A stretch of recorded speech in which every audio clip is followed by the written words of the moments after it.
Good evening, everyone. I greet you all in the name of our Lord and Savior Jesus Christ.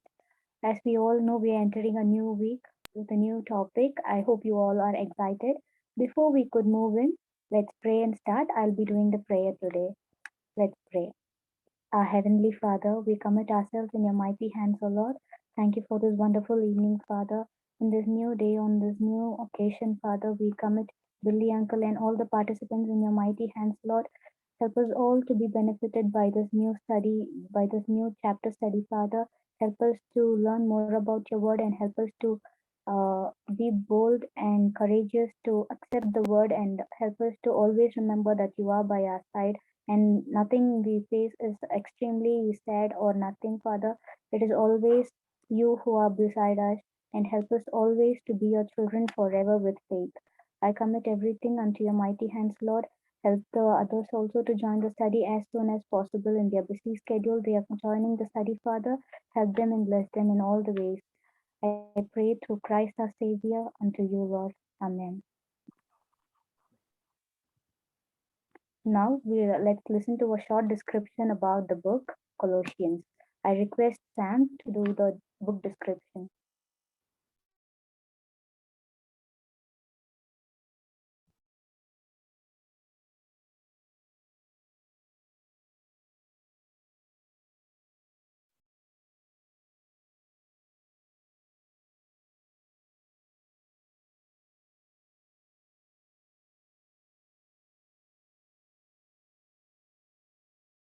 Since you have been raised to new life with Christ, set your sights on the realities of heaven, where Christ sits in the place of honor at God's right hand. Think about the things of heaven, not the things of earth, for you died to this life, and your real life is hidden with Christ in God. And when Christ, who is your life, is revealed to the whole world, you will share in all his glory. So put to death the sinful, earthly things lurking within you. Have nothing to do with the sexual immorality, impurity, lust, and evil desires. Don't be greedy, for a greedy person is an idolater, worshiping the things of this world. Because of these sins, the anger of God is coming. You used to do these things when your life was still part of this world, but now is the time to get rid of anger, rage, malicious behavior, slander, and dirty language. Don't lie to each other, for you have stripped off your old sinful nature and all its wicked deeds. Put on your new nature and be renewed as you learn to know your Creator and become like Him. And this new life, it doesn't matter if you are a Jew or a Gentile, circumcised or uncircumcised, barbaric, uncivilized, slave or free. Christ is all that matters, and He lives in all of us. Since God chose you to be the holy people He loves, you must clothe yourselves with tender-hearted mercy, kindness, humility, gentleness, and patience. Make allowance for each other's faults, and forgive anyone who offends you. Remember, the Lord forgave you, so you must forgive others. And above all, clothe yourselves with love, which binds us all together in perfect harmony. And let the peace that comes from Christ rule in your hearts. For as members of one body, you are called to live in peace, and always be thankful. Let this message about Christ, in all its richness, fill your lives. Teach and counsel each other with all the wisdom He gives. Sing psalms and hymns and spiritual songs to God with thankful hearts, and whatever you do or say, do it as a representative of the Lord Jesus, giving thanks through Him to God the Father. Colossians 3:1-17.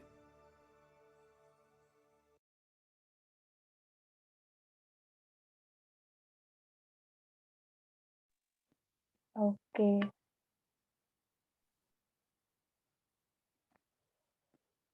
Sam,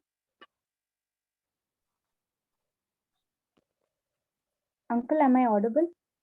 Yes, sir. Nancy, we can hear you. Sam? I think Sam is facing challenges, Uncle. Okay. Okay, now, Sam, can you hear me?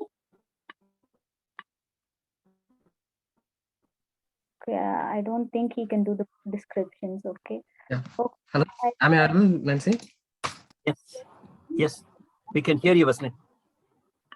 Yes. Good evening, all. We're going to say about short description about book of Colossians. This is a letter of Colossians. So this author of this book letter is Paul the Apostle, and this book it was written in that written from prison. It is a first book written from the prison, and there are totally 4 chapters in this books. So in first 2 chapters it shows on Christ of our Lord, and third chapter it shows on our life, and fourth chapter is going to show about our love. So now I hand over the session to Nancy. Thank you, Sam, for the description. Now, I hand over the session to Billy Uncle.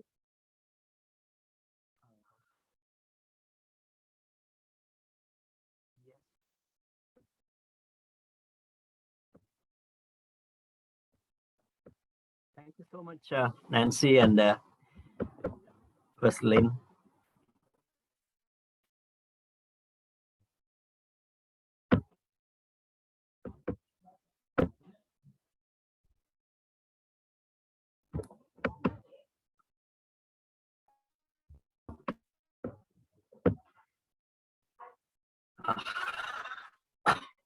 I really thank God for each one of you for your keen participation and your active involvement. I sincerely thank God for the Anchors team, and I'm extremely happy about this third series. It gives us a new dimension of our Bible studies, and the chapter study really helps us to look at not only one passage, the whole book.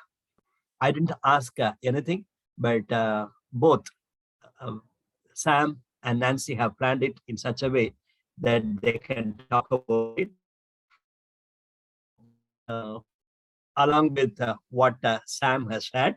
It's a prison letter, and along with Ephesians and Philippians and Philemon, Colossians also was written. 4 books are known as prison letters.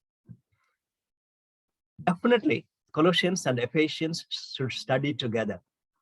More than 45 references are common in these 2 books. One major difference is a focus.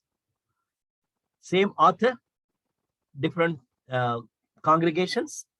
Colossian was not established by, the Colossian church was not established by Paul, but Ephesian church was established by Paul. More than 3 years, he was there in that big city of Ephesus and ministered. The focus is on Christ as a head of the church. But in Ephesians, the focus is on church as a body of Christ. I really like this. Very clear. Colossians about the head, that is Christ. And Ephesians, that's about the body, that is church. But Christ and body go together. Look at that next one. To the Colossian church, it is not established by Paul, but it's one of the converts, Epaphras, established his church. And he shared his concerns about the church. One of the problems was they were excited about Christ, but they wanted to have something extra. Not only Christ, we need more. That's the way it was said. And to them, Paul writes, in Christ we are complete. Chapter 2, verse 9 and 10. Very important verses. Chapter 2, verse 9 and 10. In Christ we are complete, because Christ is a complete person of our Lord God.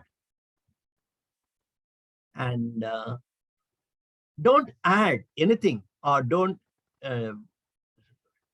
leave anything from Christ. That's the way Paul could write. We call it as a Colossian heresy. That's what we saw when we were looking at the book of Colossians long back. Ephesians, in Christ, we are a new community. That's a church. That's a body of Christ. That's the believers. And definitely Paul says, it's not only that God has blessed us in Christ Jesus, we are formed as a new community as a new society. That's what John Stott says. And now we have to live out this life in this society around corrupt. But the church or Christian fellowship should be different.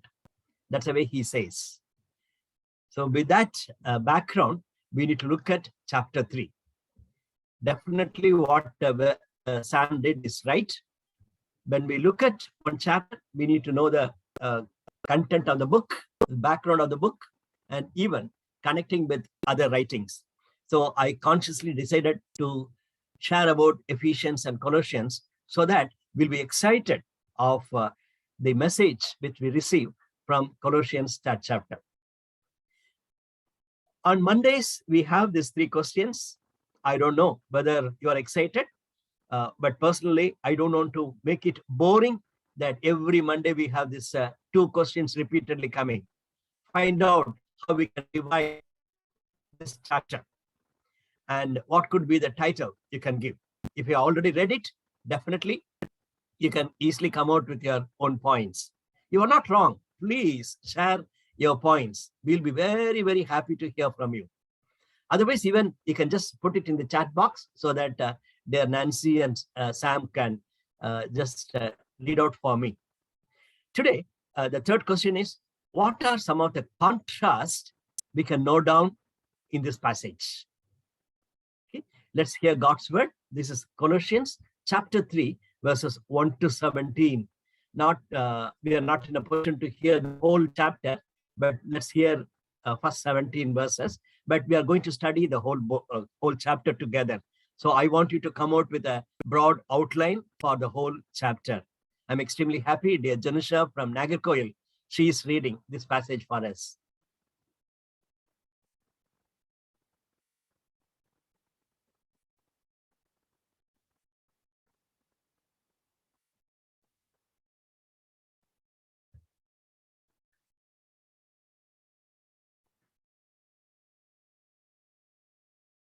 Reading Colossians. Weston. Uncle, 1 second, Uncle. Yeah.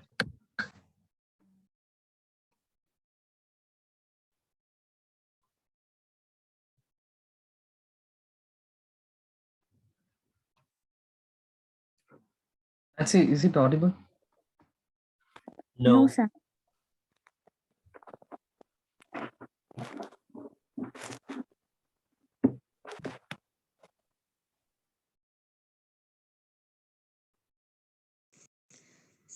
Reading Colossians.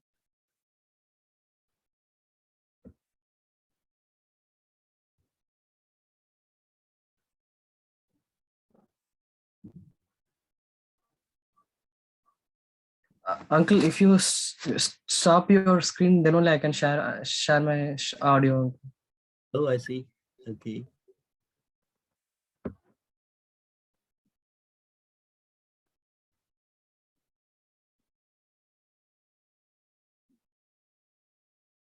Reading Colossians chapter 3, verses 1.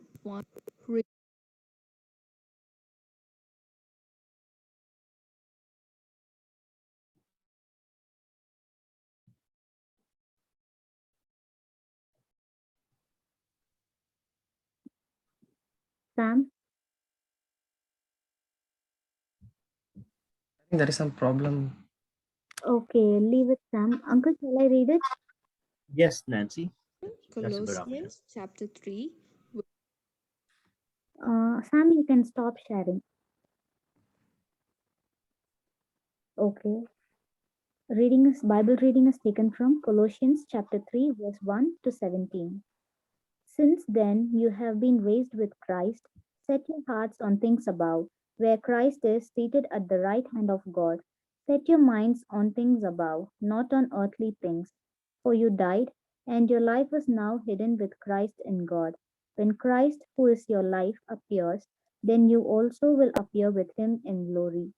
Put to death, therefore, whatever belongs to your earthly nature, sexual immorality, impurity, lust, evil desires, and greed, which is idolatry. Because of these, the wrath of God is coming. You used to walk in these ways in the life you once lived, but now you must also rid yourselves of all such things as these: anger, rage, malice, slander, and filthy language from your lips. Do not lie to each other, since you have taken off your old self with practices and have put on the new self, which is being renewed in knowledge in the image of its Creator. Here there is no Gentile or Jew, circumcised or uncircumcised, barbarian or Scythian, slave or free, but Christ is all and is in all. Therefore, as God's chosen people, holy and dearly loved, clothe yourself with compassion, kindness, humility, gentleness, and patience. Bear with each other and forgive one another. If any of you has a grievance against someone, forgive as the Lord forgave you. And over all these virtues, put on love, which binds them all together in perfect unity. Let the peace of Christ rule in your hearts, since as members of one body you were called to peace, and be thankful. Let the message of Christ dwell among you richly as you teach and admonish one another with all wisdom through psalms, hymns, and songs from the Spirit, singing to God with gratitude in your hearts. And whatever you do, whether in word or deed, do it all in the name of the Lord Jesus, giving thanks to God the Father through him. Here ends the reading. Thank you so much, Nancy. And, we appreciate that. Can we start sharing how to divide this chapter? Do you want to give a title for this chapter? What are the contrasts you can note down? Please start sharing. Others can join with you.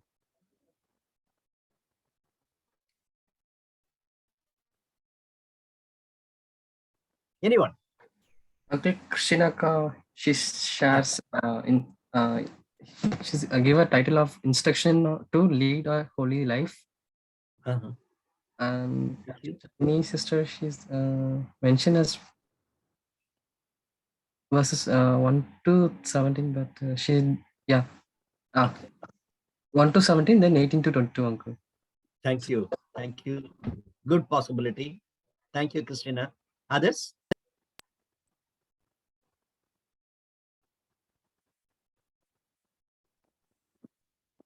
Uncle Shiny Evangeline says, chapter 3, 1 to 17 to 18 to 25. He just corrected it, Uncle. 18 Okay, to 20. okay. Title she has given? She didn't give the title, Uncle. She just... Okay, only the divisions. Contrast? Joshana has given the title Righteous Intuition of Truth. Wow. Good. Thank you. Namrata says she has divided 1 to 4 Christ-centered. She has divided the passage, I hope, Uncle. First, Namrata Akka, first verse to 4th, Christ-centered. Fifth verse to 5 to 11, rules for holy living. Thank you. Good. 12 to? I hope she's typing, Uncle. Oh, others? Contrast? Deepak John has mentioned title rules to be followed to lead a holy evening. Very holy good. life. And Sister Shiny, she gave a title as New Life in Christ. Very good. Okay. Nobody has mentioned contrast. Not in our Bible studies, that's a very important aspect. Look at connecting words, words which are contrasts. That will give you a new dimension, and then you'll be excited to study.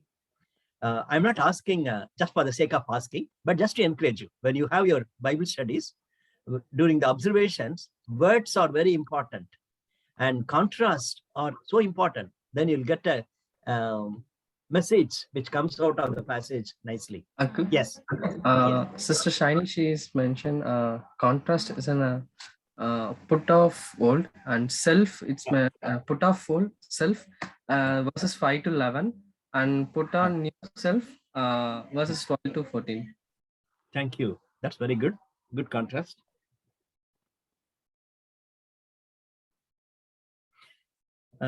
Thank you. I appreciate your participation. Still, we have a long way to go. And I want you to see there are many, many contrasts in this passage. As we have seen very clearly, put off and put on is very much there in this passage. And that could not be the title, but that's a contrast. We can see this. And as Tibak and others have mentioned, it is a clear-cut guidelines for a righteous living, a new life in Christ. That is the main message. And as dear Namrata has mentioned, 1 to 4 is very clear. Brothers and sisters, if you are using your English Bible, definitely you can see that some of the passages are divided. In my Bible, I can very clearly see that along with Namrata, I can say 1 to 4, 5 to 11, 12 to 17, and 18 to 25, so on. And 1 to 4, it's about in Christ who we are. Otherwise, the basis of our Christian life very clearly is coming out. We are going to see soon. Verses 5 to 11, putting off the old self. So there itself, we can see that there are two contrasts. One is putting off and putting on. And another contrast is old lifestyle and new lifestyle. That's a tremendous contrast. So in that way, there are many more contrasts. Even in first 4 verses also, we are going to look at some of the contrast. And 12 to 17, it's a very powerful passage. Already we studied in different contexts. And there we see that who we are in Christ should be exhibited in our Christian life. So as Shaini has mentioned very rightly, definitely the new life in Christ should be seen. How we have to behave. Tibak is right in saying, and Joshua is saying, right, he is using one more dimension of righteous living. Exact. A Christian is a righteous person, not because he is better or she is better, because of Christ. Because of Christ, I became a righteous person. And now I need to lead a righteous living. So I'm excited with Joshua's point. So the new lifestyle is important. And the conduct, what I believe is one thing, and then it should be seen in my right living. That we are going to look at the last passage. Colossians chapter 3 is very interesting. One more point I have to share with you is the broad outline, so that it will be very helpful. Already we talked much about Colossians. Sam was sharing, and then I was also sharing a little bit. First 2 chapters, doctrine. Next 2 chapters, practical. That's Paul's writing. That's Paul's style.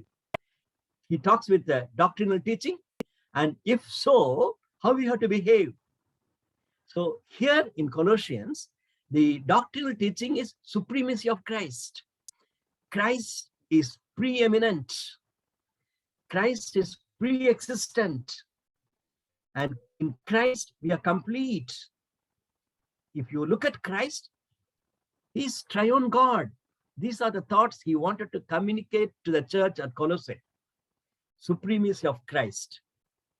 Then, chapter 3 and 4, we need to show it in our love. We should show it in our deeds. In our Christian living, we should show it. And with a submission to Christ, not because we are great, but because with a submissive heart, we have to show it. It's a broad outline, very important. You cannot afford to miss it when you look at the book of Colossians. One more dimension I want to share with you. 3 paragraphs. Chapter 1 talks about doctrine and Christ's preeminence declared. Even last week, when you are looking at the the Holy Trinity. We saw that Christ is God himself. He is not little lower than God. He is God himself.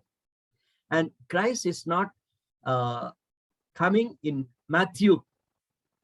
He was pre-existent. Before Abraham, I was there. That's what we saw last week. And Colossians chapter 1, verse 15 onwards, it is clearly declared by Paul the preeminence of Christ. Chapter 2 is completely different than chapter 3. How? Chapter 2 talks about the danger. The danger is you accept Christ, but that's not enough. You need to have some more. Like that, the wrong teachers was talking. As I said earlier, personally, I'm excited with the third series. The comparative study helps us to look at Old Testament and New Testament. Doctrinal study, which is having a new dimension of panel discussions. The team has decided, God willing, as a 12th study that will be on cult groups. We know that Jehovah's Witness is a cult group because they don't respect Christ, but there are some more wrong teachings prevailing in the church. It's not new, not 21st century problem. Right in the early church, we see that there are some problems. Colossian heresy is one good example. The danger is defended by Paul. He says, that's a problem you have in your church, in your fellowship. And in chapter 2, we see that. Chapter 3 and 4, it talks about duty. I think this is an outline of an open Bible. And Christ's preeminence should be demonstrated. And we need to show it. That's what we could see. And in that context, we are studying the third chapter. First 4 verses. Since then, you have been raised with Christ. Definitely, we have to go back to the previous passage. Since then, it's a connecting word. And it's connecting very clearly with our previous passage, not previous verse. It is a previous passage. Chapter 2, verse 20 onwards. Since you died with Christ. Here, since you have been raised with Christ. Very clear. You died with Christ and now you have been raised with Christ. We cannot talk about we have risen from Christ without dying with Christ. Galatians chapter 2, verse 20.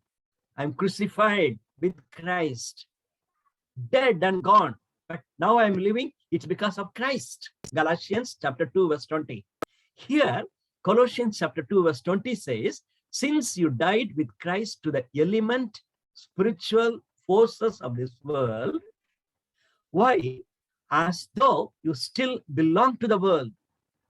Do you submit to these rules? Do not handle, do not taste, do not touch. These rules, which have to do with things that are destined to perish with use, are based on merely human commands and teachings. It's not from God.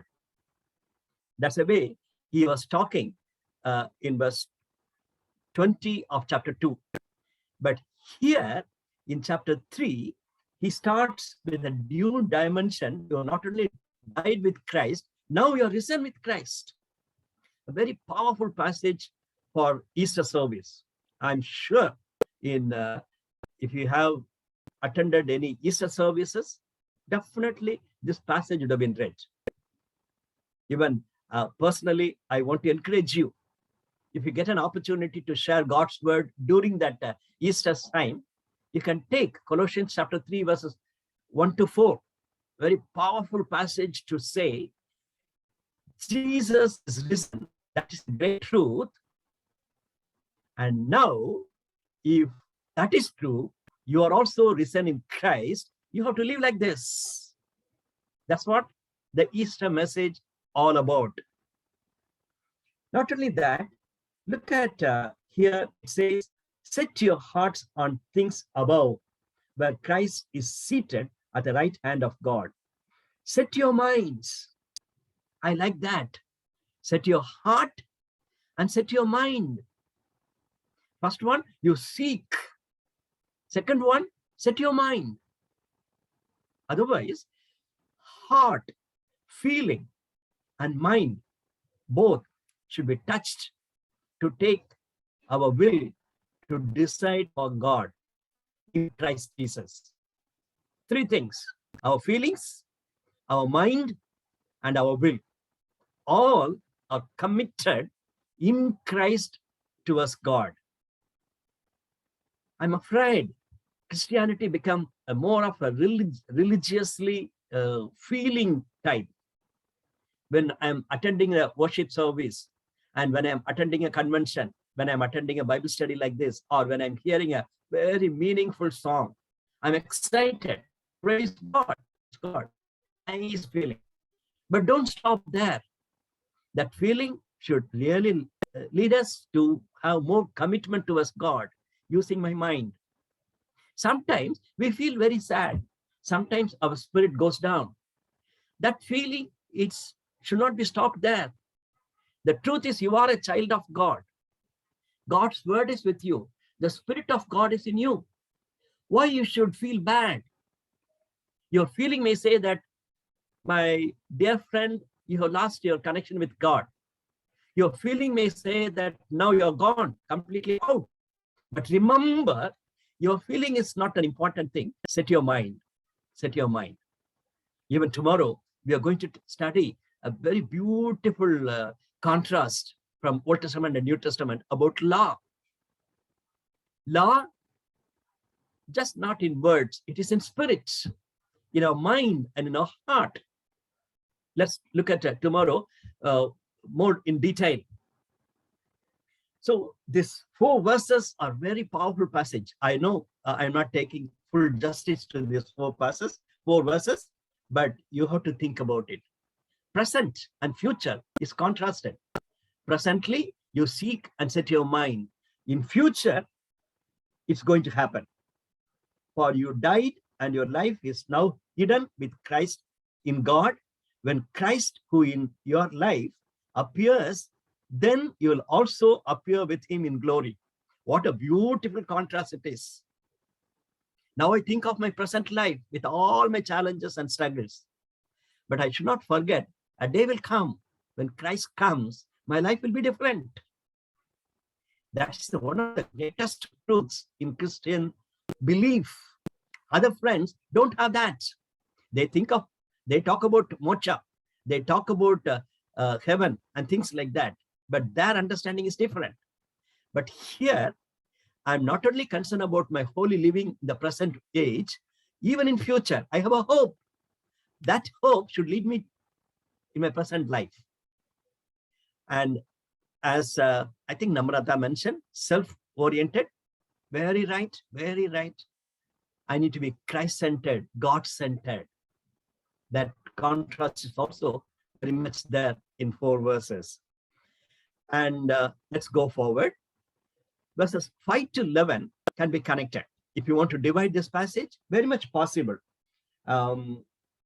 It talks about put to death. And even it says in verse 10, put on. That contrast is coming here itself. But when you look at the passage very carefully, let's look at in detail. Put to death. Put to death. Very clear statement. Verse 5. Therefore, whatever belongs to your earthly nature, put to death. And it says in verse 7, you used to walk in these ways in the life once you lived. That means you had like that. Before accepting Christ, that was your lifestyle. Now you put to death. Verse 8 has one more thought. You put away this. There's a difference between put to death and put away. Let me be practical. Before we accepted Christ, we had our old nature.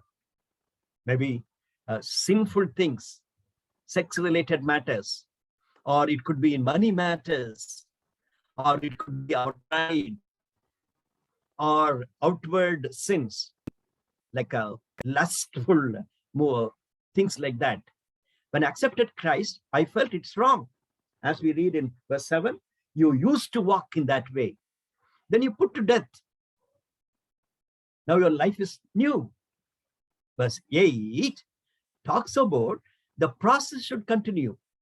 After putting to death all these things, are you putting away? One more list he's saying: anger, rage, malice, slander, and filthy languages.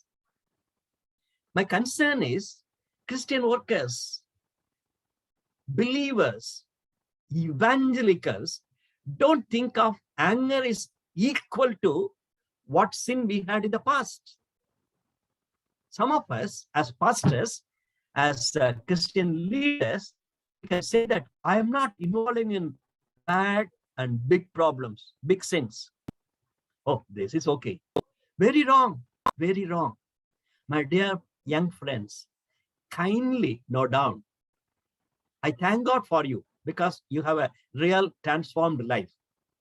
You put to death some of the bad things it was there in life. But now, what about God's revelation coming to your heart and saying that filthy language, anger, rage, oh, this is also equally bad. I need to put off. Put off. I hope you see the contrast. Previous one, put to death. But now, in our day-to-day living, as if after taking a bath, I'm having a new dress. It should be it is a continuous process. Very, very important. And the transformed life. And look at verse 10 and 11. It talks about each other. I want to bring out that thought. Colossians 3rd chapter, it's not only I'm in Christ, I'm a good boy now, I'll die, I'll go to heaven. That's not the end of Colossians chapter 3. It says, if you have new life in Christ, that should be reflected in your community living. That's the reason Sam and myself tried to give you the background of Colossians. Don't stop, I'm better than others. No. Look at another big contrast. Do not lie to each other. Each other, one another. It's coming repeatedly in this passage. Many things he says, love one another. In verse 13, bear with each other. Very positive, bear with each other. But in verse 9, a contrast is, do not lie to each other. My brothers and sisters in these days, in the church, in the fellowship, we love one another and we have positive note. But what about negative things? How much we lie one another and we lead a very pathetic Christian community living. Very bad testimony to the world. This passage is warning us. And 11, here there is no Gentile or Jew, circumcised or uncircumcised, clear-cut contrast. But it is there in the church. Jew and Gentile. In our times, it could be caste feelings, regional feelings, language feelings, all sorts of denominational feelings. The church is divided. Devil is very happy to see that church is divided. What a pathetic, bad testimony of Christian fellowship. Not only church, Christian fellowship. We are not one in Christ. We say that, we sing like that, but in our living, we are different. So verse 11 is crucial. If you have a commitment like that in 1 to 4, and verses 5 to 10, if it is true, 11 is also must be connected with 12 to 17. So that's with a heavy heart, I'm just sharing with you. Not only our personal commitment, even our community living is so important. Putting on to a new self lifestyle is not only for Christian brother and sister, it's for the Christian community. Here we can see that one another is repeatedly coming. Have the Christian virtues, clear-cut Christian virtues. And then verse 14, it says, above all, keep love. And even tomorrow we are going to look at it. The love is very important. For a Christian, love is important. The fruit of the Spirit is love. That is very much highlighted here. And then in the lifestyle, in verse 16, we see that rooted in God's word. Rooted in God's word. That is Christian living. In the community living and also personal living. And 17, honoring Christ's name. Honoring Christ's name. These are the qualities we have to have in the new community. So my dear brothers and sisters, Colossians chapter 3 is very powerful passage in terms of our understanding of our life in Christ Jesus and how we have to behave in our Christian living. Then we should be a role model to other societies in our Christian family. Already we discussed enough when we studied book of Ephesians. The same passage, it's in a condensed way. We see that 18 onwards, 4 verses are talking about wife, husband, children, and parents. And that's a bigger passage. Verses talks about slaves, verse 22. That's also slaves means part of the household. How a Christian community have to behave. For your information, the book of Philemon was written in the context of Colossians. Most commentators say that the Colossian church was meeting in Philemon's household. And Onesimus, a runaway slave, is coming back. And he got a letter. The church elder has received a letter. My friend, now you are a believer, in your house, your church is meeting, accept the runaway slave. And that's the way Colossian church is very much connected with a runaway slave, Onesimus. And here, with that in the background, we should know that slaves, how they have to behave. Paul is writing. Maybe in our context, we may not have slaves at home. Servants are there, maid servants are there, or many people are working under us in a workplace or at home. How we behave to our boss, to our principal, or to other people who are in authority. That's also very we studied in Ephesians. Kindly keep it in mind that whatever we believe should be reflected in our Christian living. Let me finish. First and foremost, where is my set mind?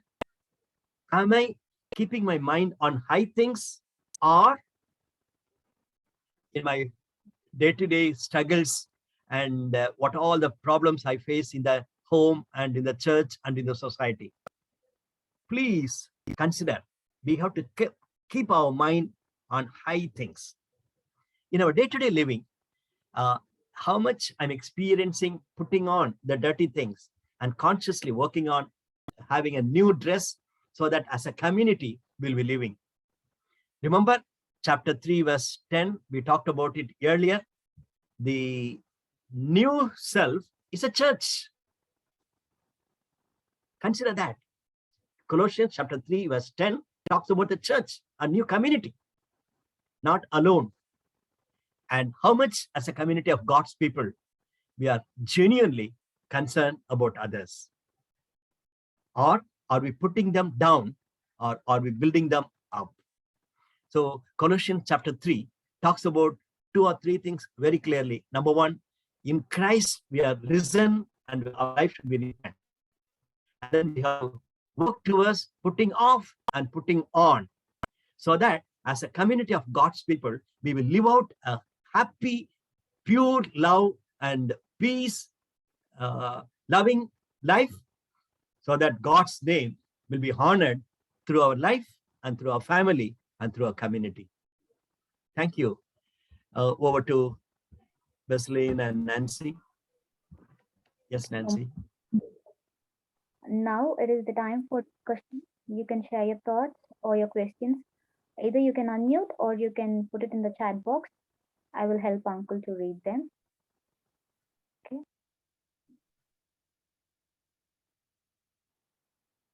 Anyone?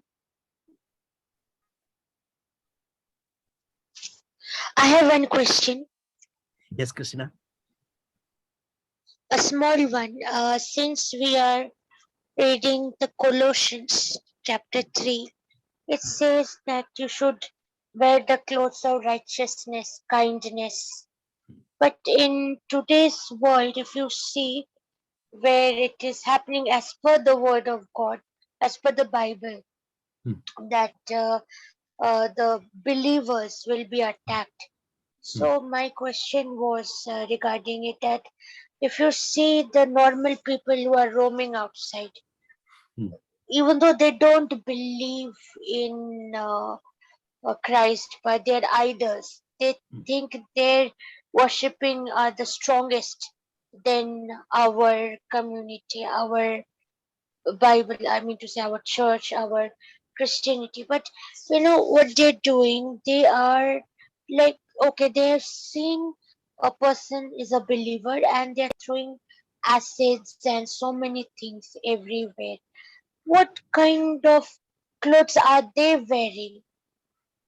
Are they wearing the clothes of righteousness, or are they wearing the clothes of malice, unkindness, and curse?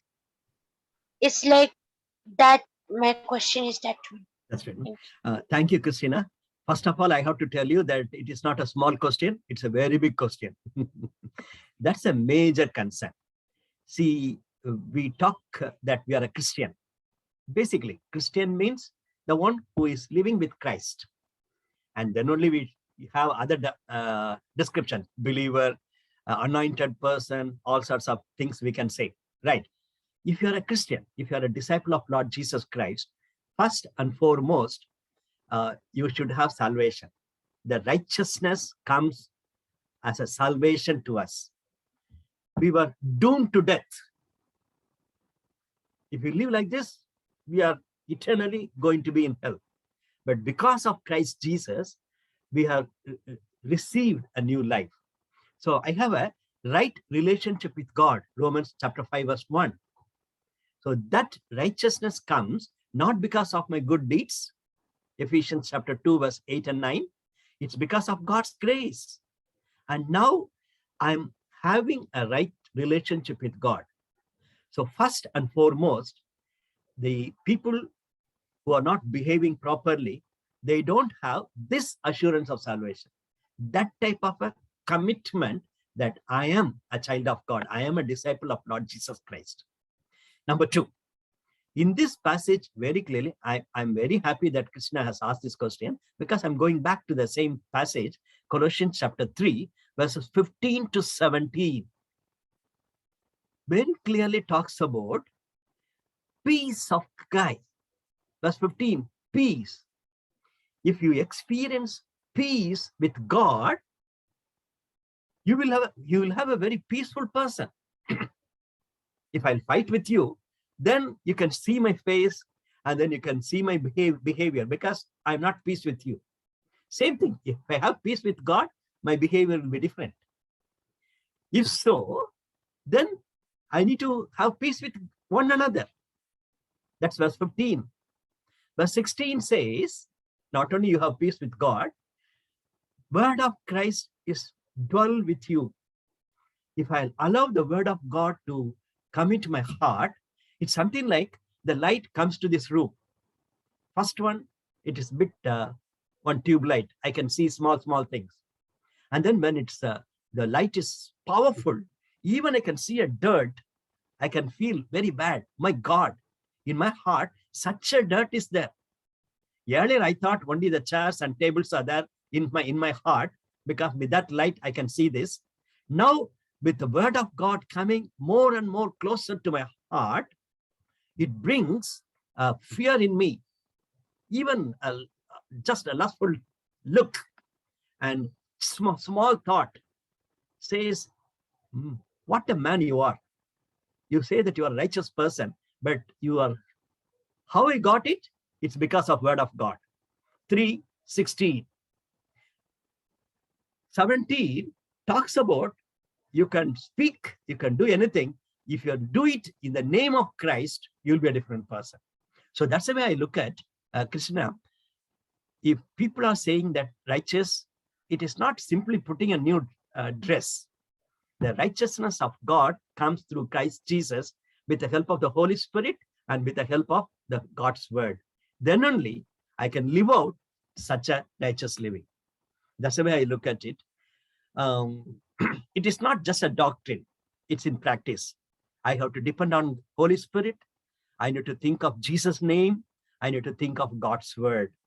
If it controls my life, will lead me, I'll be helped with the help of the Holy Spirit to lead a righteous living. Otherwise, with my own strength, it is not possible.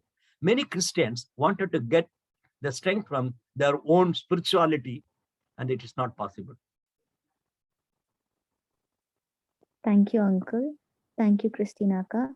Uncle, Brother Joseph Dinabandhu has shared his gratitude. He says, thank you. for reminding us as believers through Paul not only being holy before God and also doing deeds after the heart of God. Thank you, Brother Joseph. You are very right. The heart of God. If we can consider the heart of God, very important. Thank you so much for reminding that. It's a great truth. Anyone else?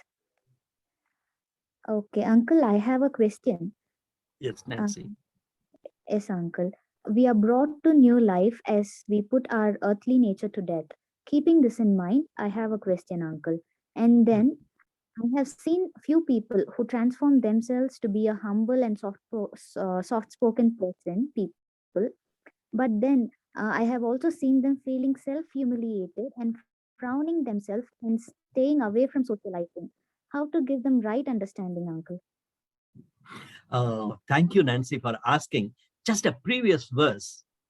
Look at Colossians chapter 2, last 2 verses. It talks about false humility. They are Christians, but they have a false humility. That's very bad. And so that's what I'm saying. When you are risen from Christ, you need to have your whole Christian attitude and Christian character, Christian virtues should be changed.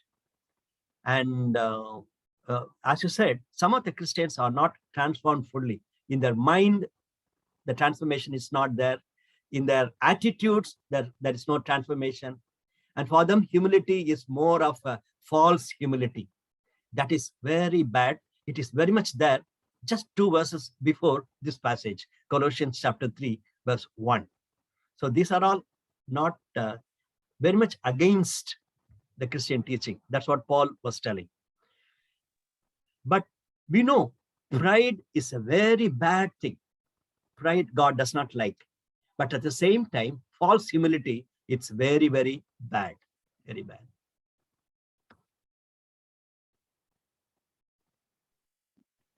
Brother Joseph Bandhu has said, false humility is like, I am very proud of my humility.